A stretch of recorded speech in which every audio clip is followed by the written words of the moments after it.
Good morning, class 9 students. Today we are going to study the same chapter, Geography, chapter 3, its second part, Peninsular Plateau. We are going to study today.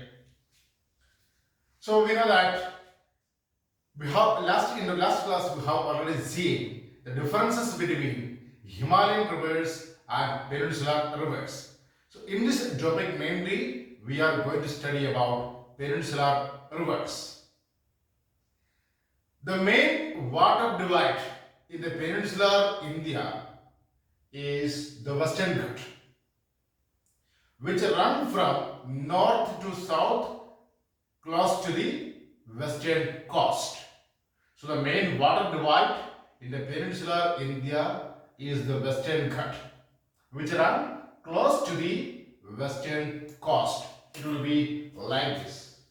This area is western coast and close to the western coast. This is Western Ghat. Western Ghat. And most of the rivers of the peninsular India originate in the Western Ghat. Most of the rivers like Mahanadi, Godavari, Krishna, Kaveri, such kinds of main rivers of peninsular India originate in the Western Ghat and flow towards the east to reach in the Bay of Bengal. But some rivers are there like Narmada and Tapi. These are the only two rivers which originate in the peninsular uplands and flow toward the west to reach in the Arabian Sea. Other than this Narmada and Tapi, some small streams like Periyar, Sabarmati, Bharatapura, such kinds of small streams originate there itself, that is especially in the peninsular upland and flow towards the west. And the drainage basin of peninsular rivers. We have seen the drainage basins of Himalayan rivers. That's very long.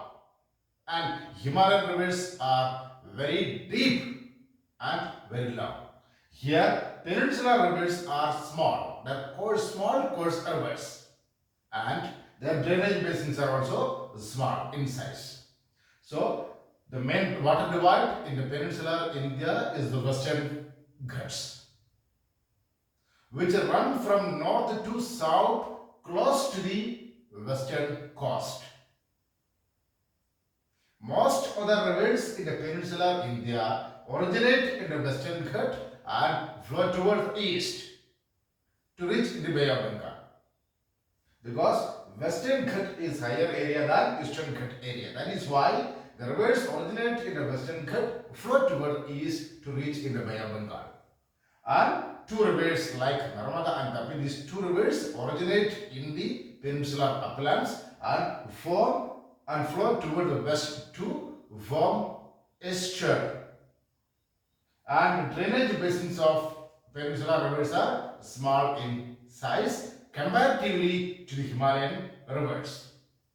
Now, let us study the features of major peninsular rivers. Let us see first of all Narmada and its features. Narmada river rises in the Amarkantak hills in Madhya Pradesh. Its basin spread in Madhya Pradesh and Gujarat. In these two states, its drainage basin is spread. So Narmada river rises in the Amarkantak hills in Madhya Pradesh and the drainage basin of Narmada river spread in Madhya Pradesh and Gujarat. And the total length of this river is 1312 kilometers. Two beautiful features created by these rivers are Dauladhar Falls and Marble Rocks. These are the two beautiful features created by this river. And all the tributaries of these rivers, all the tributaries of this river are very small in size. And most of these tributaries join with the main river at a right angle. So these are the main features of Narmada. This river rises in the Amarkantak hills in Madhya Pradesh and its drainage basin is spread in Gujarat and Madhya Pradesh. The total length of Narmada River is 1,312 kilometers, and two beautiful locations created by this river are Dauladhar Falls and Marble Rocks. All the tributaries are very small, and most of these tributaries join with the main river at right angle. These are some of the features of Narmada River. Now, let us see another west flowing river, Tapi.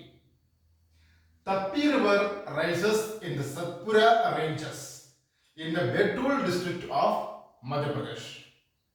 Tapi River rises in the Satpura ranges in the Betul district of Madhya Pradesh. Its basin spread in Madhya Pradesh, Maharashtra and Gujarat.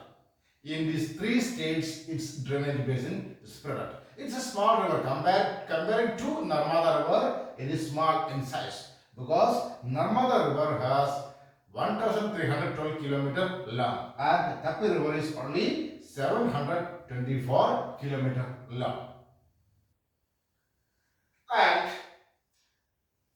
the coastal plains between Western Ghat and the Western Coast. The coastal plains between Western Ghat and the Western Coast are very narrow. Hence, the coastal rivers are very short. The main coastal rivers which flow towards the Arabian Sea are Bharatapuzha, Periyar, Sabarmati and Mahi.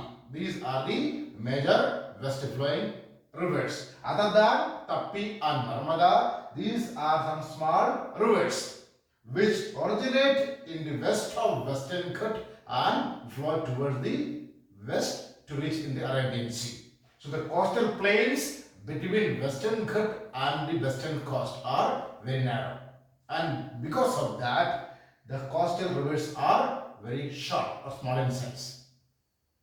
All these coastal rivers are flowing towards the Arabian Sea, and the major coastal rivers are Bharatapuzha, Periyar, Sabarmati, Mahi. These are about Tapi. We have seen two west flowing rivers, Narmada and Tapi, and some small streams which flow towards the west. Now we are going to study about the east flowing peninsular rivers. So far we have seen west flowing peninsular rivers like Narmada and Tapi, and some small streams like Bharatapuzha, Periyar, Mahi, that means Sabarmati, such rivers. Now we are going to see about the east flowing rivers which flow towards the Bay of Bengal. First of all, let's study about Godavari River and its basin. Godavari River rises from the slopes of Western Ghats in the Nasik district of Maharashtra.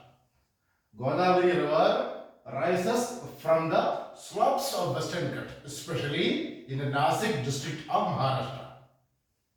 This is the largest peninsular river, and its total length is 1500 kilometers. This is the longest peninsular river. It is 1500 kilometers long. And this river basin is spread in Maharashtra, Madhya Pradesh, Odisha and Andhra Pradesh. Around 15% of this river basin is in the state of Maharashtra, and remaining 50% can be seen in Madhya Pradesh, Odisha and Andhra Pradesh, in these areas, in these states. And this river is known as Dakshin Ganga because this is the largest river in the peninsular India, and that's why it is known as Dakshin Ganga, southern Ganga. In northern India, the largest river is Ganga because Indus is the longest river, but that is most of the portion of river Ganga is in Pakistan. And Brahmaputra is also very long, but its major portion is also not in India, that is flowing through the Tibet. And so most of the portion, or that means from the origin, Ganga is flowing through only India. That's why Ganga is known as the largest river in northern India, we can say that. And This is known as Dakshin Ganga because of its length. And its main tributaries are Purna, Vardha, Pranida, Manjra, Venganga and Penganga.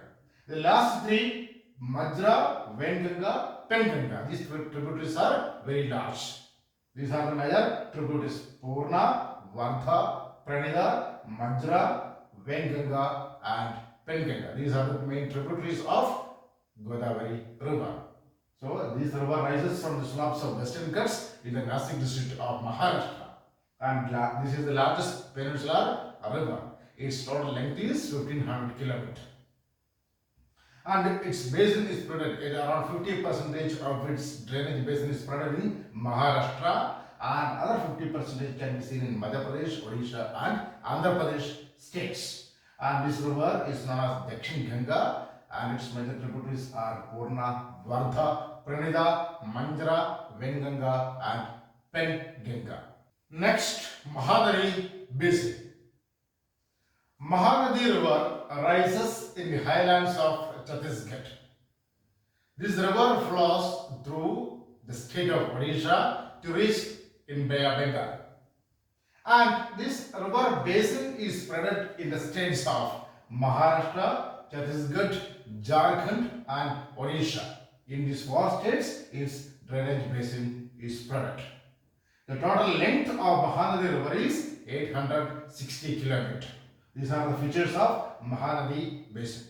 So Mahanadi River rises in the highlands of Chhattisgarh, and its basin is spread in Maharashtra, Chhattisgarh, Jharkhand and Odisha. The length of this river is 860 km. Next is Krishna Basin. Krishna River rises from a spring near Mahabaleshwar in Maharashtra, south of Mumbai, we have to say that. So this river, Krishna River, rises from a spring near Mahabaleshwar, near South Mumbai, or in Maharashtra, we can say that. Its basin is spread in Maharashtra, Karnataka and Andhra Pradesh. So Krishna River basin is spread in Maharashtra, Karnataka and Andhra Pradesh. The total length of Krishna River is 1400 km. And its major tributaries are Tungabhadra, Koyana, Ghadprabha, Musi and Bhima. These are the major tributaries of river Krishna.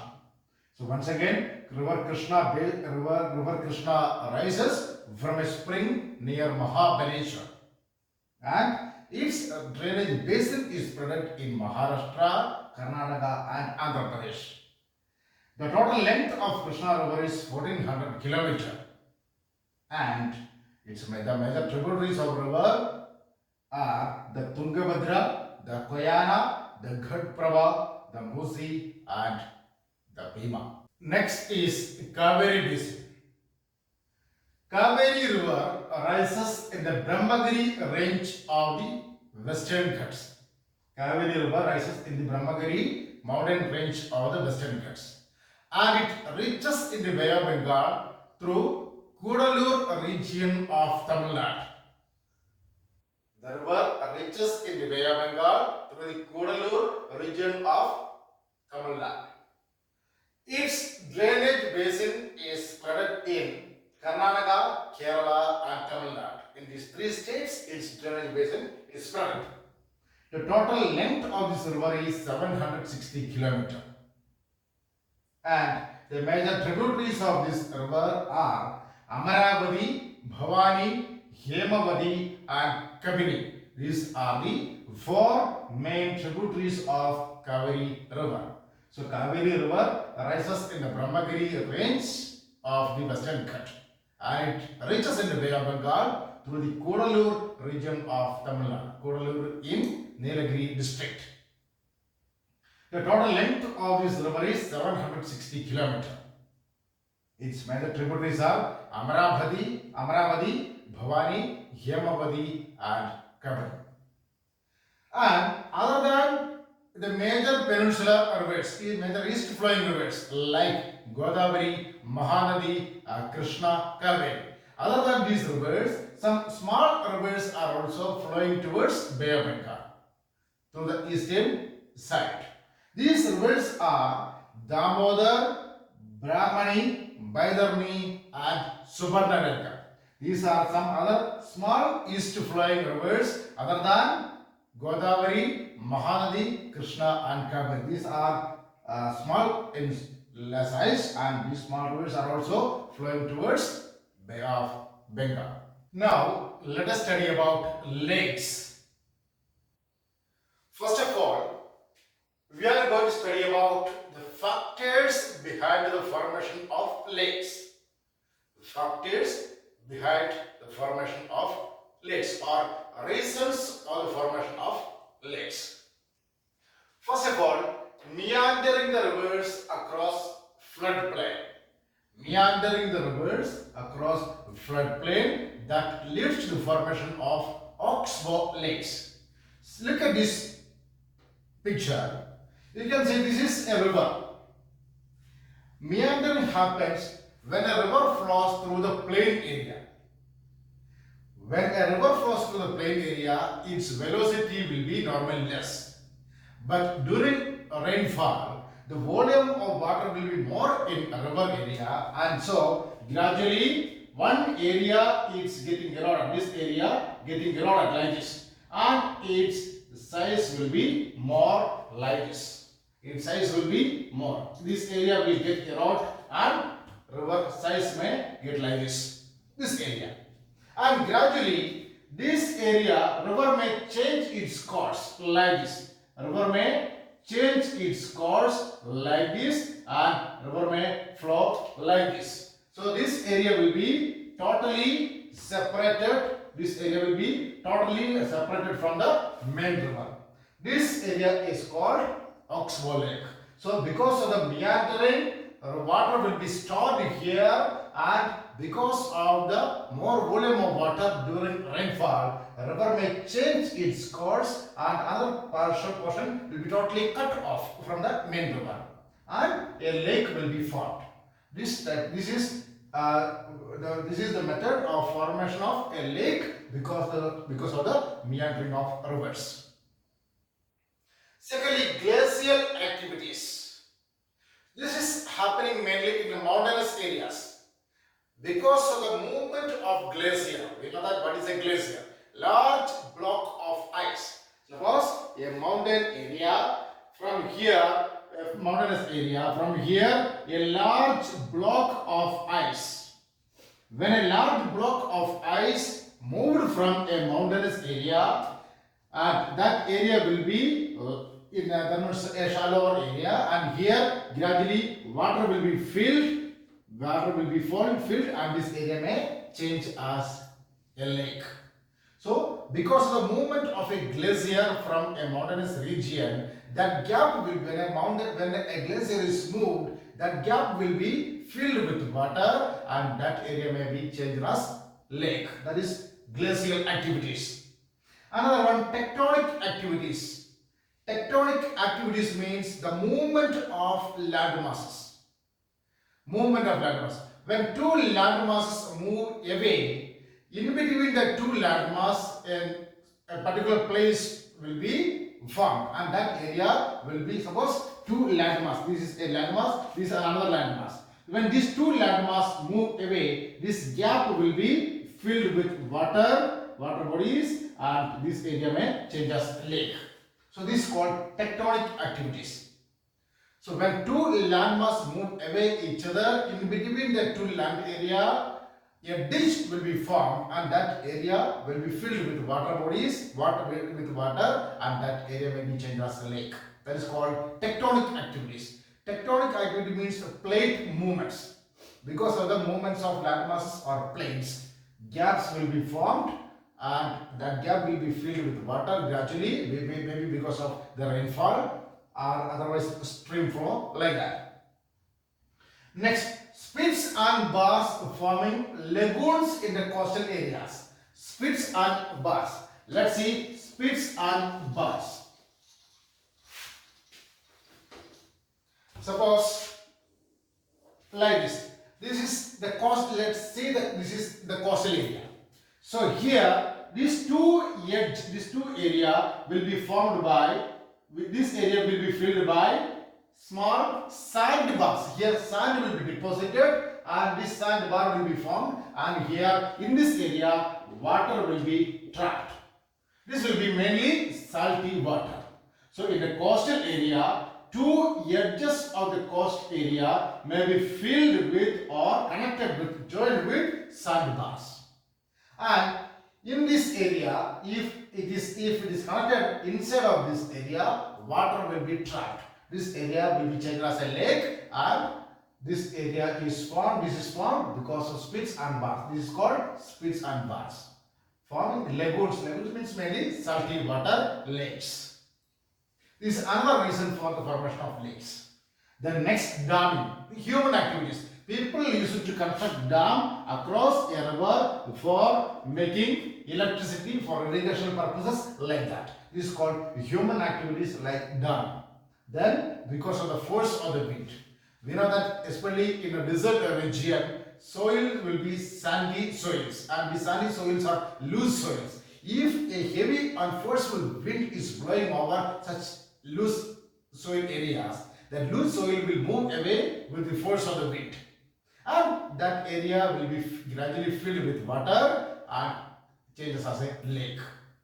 These are the reasons for the formation of lakes. Once again, meandering the rivers across a floodplain that leads to the formation of oxbow lakes. Second one, glacial activities. Because of the glacial activities, mainly freshwater lakes are formed. Because glacial activities takes formation in the hilly areas, especially mountainous areas. Glacier movements. When a glacier is moved, a large block of ice moved, that area gradually filled with water. And tectonic activities. Two land masses, because of the movement of two land masses, a gap will be formed between two land masses. That gap will be gradually filled with water, and that area will be changed as a lake. Then spits and bars forming lagoons in the coastal areas. This is spits and bars. Two land area will be connected with sandbars, and in between these sandbars, this area water will be trapped and formed like a lake. Next, human activities like damming. Across rivers, humans construct dam for the purpose of producing electricity and for irrigational purposes, for the purpose of recreation, for the domestic purposes, like that. Next, because of the force of the wind. We know that actually loose soil will move away with the force of the wind, and when loose soil is moving away, that area gradually filled with water and changes as a lake. These are the reasons for the formation of lakes. Now, let us see. If there is a lake in a particular location, what are the advantages of the lakes to that particular location, particular area? Let's see that. First of all, helps to regulate the flow of water. Always water can be taken. Suppose if water is available in that lake, when there is water scarcity in some other region, water can be taken from the lake through canals. Or if there is heavy rainfall, more water can be stored in the lake, and that means the flow of water can be controlled. And moderate climate. If there is a lake in a particular location, the temperature in that region can be controlled. That area will be very cooler, climate will be not so hot or not so cold. Moderate climate will be there in a particular area where a lake is found. And enhance natural beauty. If there is a lake in a particular area, that increases the beauty, scenic beauty of that region. Maintain the aquatic ecosystem. We know that if there is a lake, different water animal can survive in that lake. That is maintain the aquatic ecosystem. Water animals like fish and many other water animals can survive in that lake. Next, helps to develop tourism and promote recreation. So if a lake is found, large number of people may come to see that lake, and they may enjoy in that lake, that develop tourism in that particular area, and helps to generate hydel power. So we know that actually when people construct a dam across a river, from that river hydel power or electricity can be produced and helps to maintain flow of water during dry seasons. So during dry seasons, there is a possibility for water scarcity in some regions. So through the canal, water can be taken from the lake to the area where water scarcity is there. So that is why we can say help to maintain flow of water during dry seasons. These are the advantages of lakes. It helps to regulate the flow of water, moderate climate, enhance natural beauty, maintain the aquatic ecosystem, help to develop tourism and promote recreation, help to generate hydel power, help to maintain flow of water during dry seasons. These are the advantages of lakes. Now let us study about major lakes in India. In this topic, let us study major natural lakes of India. There are two types of natural lakes, freshwater lakes and saltwater lakes, and some artificial lakes, lakes made by humans. Let's see, first of all, naturally created lakes. First of all, let's see freshwater lakes.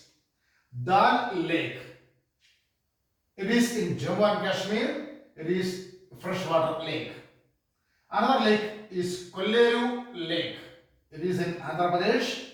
It is also a freshwater lake. Now, the third one is Vular Lake. It is found in Jammu and Kashmir. Bhimthal Lake in Uttarakhand. Nainital Lake in Uttarakhand. Loktak Lake in Manipur. Barapani Lake in Meghalaya. These are the major freshwater lakes in India. All these lakes are naturally created. So Dal Lake in Jammu and Kashmir, Kolleru Lake in Andhra Pradesh, Vular Lake in Jammu and Kashmir, Bhimthal Lake in Uttarakhand, Nainital Lake in Uttarakhand, Loktak Lake in Manipur, Barapani Lake in Meghalaya. These are the major freshwater lakes in India. All these are naturally created. Now, let us see some of the saltwater lakes. The Sambar Lake, which is in Rajasthan. Chilika Lake, which is in Odisha. This is also a saltwater lake. This is the largest saltwater lake. Pulicat Lake in Telangana. These are the major saltwater lakes in India. All these saltwater lakes are also formed naturally. So these are the main natural lakes of India. Now let's see some of the artificial lakes. Bakra Nangal Dam. It is in Himachal Pradesh. Hirakud Dam. It is in the state of Odisha. Damodar Valley Dam. It is in West Bengal. Nagarjuna Sagar Dam in Andhra Pradesh. Rana Pratap Sagar Dam in Rajasthan. Many more hundreds of dams are there in India, but these are the major dams created by humans in India. Bakranakal Dam in Himachal Pradesh, Hirakud Dam in Odisha, Damodar Valley Dam in West Bengal, Nagarjuna Sagar Dam in Andhra Pradesh, Rana Pratap Sagar Dam in Rajasthan. So these are the major lakes in India, some of the natural lakes. There are two types of natural lakes, freshwater lakes and saltwater lakes. And all artificial lakes or artificial dams are freshwater lakes, we can say that. Now let us see about role of rivers in economy. We know that rivers have been of fundamental, that means great importance. Rivers have been of great importance in human life since ancient times. Rivers, we know that rivers are natural resource. River water is a natural resource. Since ancient times, people started to settle on the bank of rivers because easily water would be available for irrigating their field, for giving water for their animals, for their survival. Water will be available. That's why, since ancient times, people started to settle on the banks of rivers. And these settlements now changed as big cities. People started to live on the banks of rivers since ancient times, and these settlements now changed as big cities. We know that river water can be used for several purposes. For the domestic purposes, for meeting the demands of the people, for producing electricity, for recreational purposes, for irrigating the field of the people, for industrial production. So many purposes river water can be used for so many purposes. And that's why people are very much attracted to the bank of rivers. Now let's see river pollution. We know that actually growing urbanization and industrialization, which means increasing city areas and also increasing number of industries and factories, increasing production. All these affected the quality of river water. River water is essential for people for their domestic purposes and for producing electricity for several purposes. River water is a fresh water source. Because of increasing urbanization and industrialization, the quality of river water is decreasing. This quality is really affected. Freshwater sources are getting contaminated, and because of that, freshwater sources are reducing. It really affects the quality of water. And the river, if river water is polluted, because we know that actually more number of factories are there, industries are there on the banks of river. And from our domestic, from our houses, from city areas, from factories, industries, waste directly drained into rivers. This waste pollutes the river water, contaminates river water bodies. If these river waters are not cleaned, or if contamination continues, we know that actually fresh water source will be depleted and it affects human lives. We won't get fresh water sources for our survival. Not only it needs for aquatic animals, it needs for human beings for their survival also. That's why fresh water sources like rivers must be cleaned. We have to control our pollution. We have to control our pollution. We should not dump our waste, domestic, industrial, municipal waste into the rivers. We have to make a control in that. We have to make awareness to the people regarding the protection of river water bodies, because river water is a fresh water source, and if pollution rate increases, our freshwater sources will be declined and it will affect human life.